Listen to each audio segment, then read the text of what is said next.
Hi, friends. Papa Dale here again.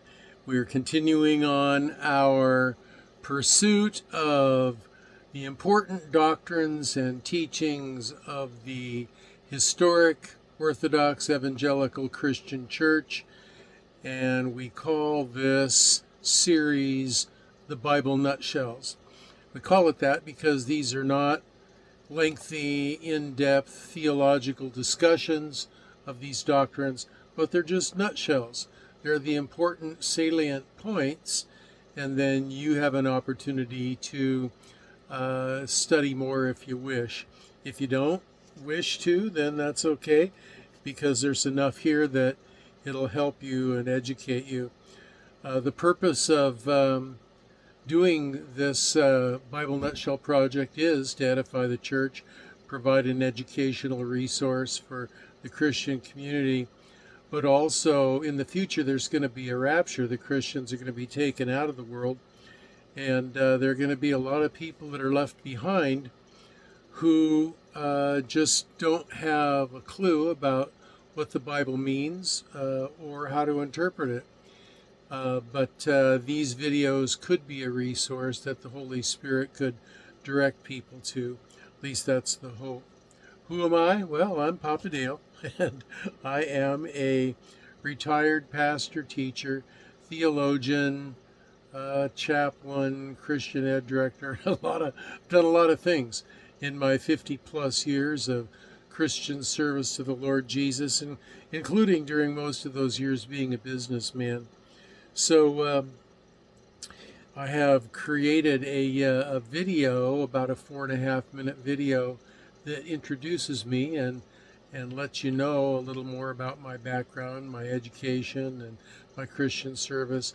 That video is titled Papa Dale Intro, and that's video number 0. So it's always a good idea to know a little bit about the background of who your teachers are, and that way you can know a little bit more whether they're trustworthy or not. A lot of false teachers gone out into the world according to the scripture, and so you want to avoid those as much as you can. So let me put on my glasses, and we will get right into this study. This begins Unit 7. This unit is about the church, and this is Bible Nutshell number 86. Is that right? 86, yep. Bible Nutshell number 86. And here we go. Jesus said, I will build my church, and the gates of hell shall not prevail against it. Matthew 16, verse 18. The church is a creation of God, according to Acts 20:28, 1 Corinthians 3:9 and 17, and 15, verse 9. It's founded and owned by the Lord Jesus Christ. He said, quote, I will build my church. I just read that before, Matthew 16:18.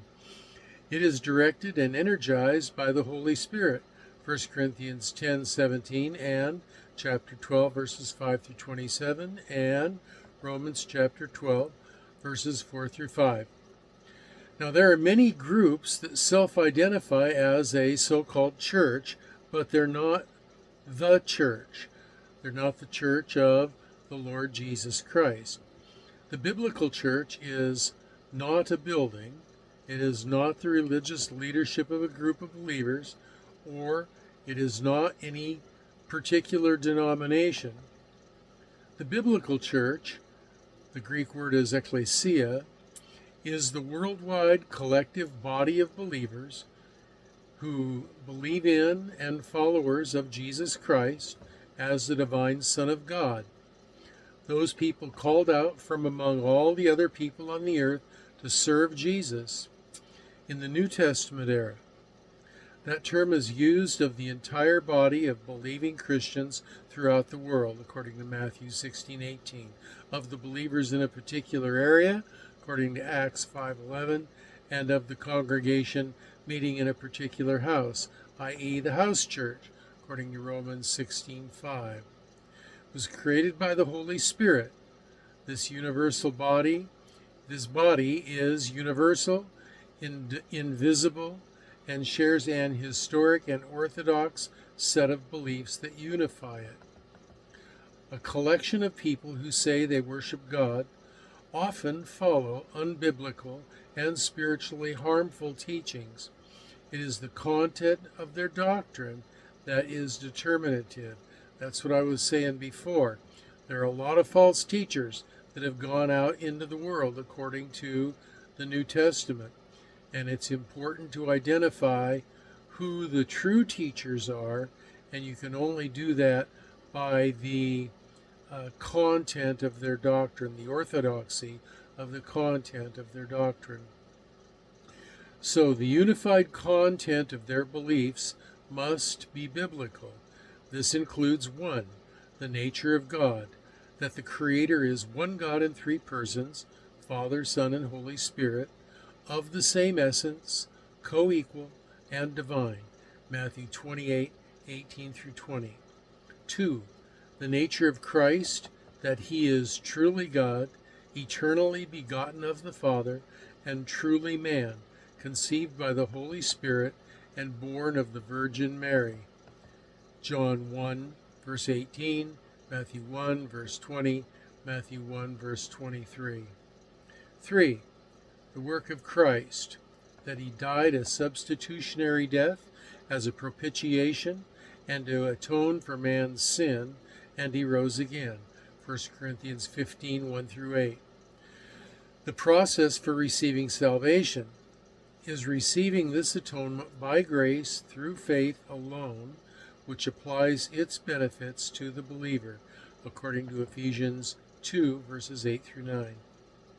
The perseverance in faith of believers who everlastingly commit to the dynamics of continuing faith in and obedience to the Lord Jesus Christ, 1 Corinthians 15:2.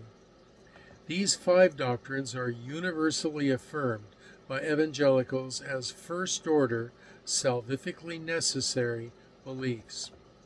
For some evangelicals, the so-called 5 solas are also an expression of first-order doctrines, and most evangelicals would agree with that as well.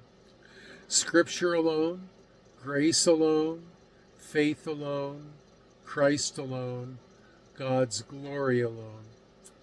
Now, others might affirm a high level of importance to some Christian doctrines while rejecting them as salvific, such as the inerrancy of Scripture or Christ's physical return. I believe in both of those, and I think it's important to believe in both of those, but the belief in those is not what saves. Others will teach that the collection of irreducible essence of Christian apologetic preaching, or the so-called kerygma in the Greek, is the unifying set of beliefs that are reflected in the Nicene Creed. Still others have drifted in their theology to where they consider social service to be the sole work and purpose of the church, rather than the evidence of a life following Christ. In other words, some people have drifted away from the faith to the extent that they no longer think that it's important what you believe. It's only important that you be nice and you do good works. That's not salvific. Jesus Christ himself made it clear that the purpose of the church is to serve him by following his command to, quote, "Go ye therefore and teach all nations, baptizing them in the name of the Father and of the Son and of the Holy Ghost, teaching them to observe all things whatsoever I have commanded you," end quote. Matthew 28:16 through 20. Also Mark 16:14 through 18, Luke 24:44 through 49, and John 20:19 through 23. Teaching makes converts, and discipling people into lives that express the value of Jesus is the purpose. Let me read that again. Teaching, making converts, and discipling people into lives that express the value of Jesus is the purpose of the church. And so, the important thing to remember is that the church is not a big denomination. The Roman Catholic Church is not the Church of Jesus Christ. Their doctrine has drifted way away from the biblical teaching, the biblical doctrine. Big Protestant denominations like liberal Lutherans and Methodists and Presbyterians, old line churches, have also drifted away from the basic fundamental teachings of the Bible. They've used logic and theology and argumentation to come up with ideas that are totally foreign or twisted Scripture. Totally foreign to Scripture, or they've twisted the Scripture. And so the true church of Jesus Christ really is invisible. It is the collection of all people, regardless of what church building they go to worship, regardless of what denomination they have a history of belonging to. It's that they trust in the Lord Jesus Christ alone to save them from their sins and to bring them into eternal reconciliation with God. And that group of people, we as human beings in our natural flesh, we can't really know for absolute positive about anybody. We can only know about ourselves and whether we are truly and sincerely believing in Jesus Christ. Now, we can kind of get a pretty good idea when people affirm their faith in Christ and then the works of their life demonstrate that as well as a thank you to the Lord for saving them. But just standing on the outside and looking at people, you can't tell who's truly saved and who's not. So the church, the real church, the body of Christ, is invisible. And it's universal. It's everywhere, all across the world. Invisible and universal. And it's based on the condition of the human heart, the condition of their belief, the condition of their commitment to continue to believe in the Lord Jesus Christ. So those are my last thoughts on this issue. The church, what is it? And if you have comments, questions, or prayer requests, you can leave them here in the comments section at the end of this video, or there's a link to my Facebook page, Dale Warren, at Facebook. You can leave them there. And there is also a link to the nutshell notes, the lesson notes about this particular Bible nutshell, the church, number 86. And you can slow it down, read through the notes a little more slowly, and look up the scriptures for yourself. So the next video in this list is, I don't know, I forgot to write it down. So it's something about the church, because that's the unit that we're in. And it's going to be good. The church is an important piece of how Christ relates to human beings. So until the next video, this is your old Papa Dale saying I was really glad to share this video with you. I'm looking forward to sharing the next one with you. And so I'm going to sign off for now, and I'm just going to say that I'm going to pray for you that you will be well and you will be blessed.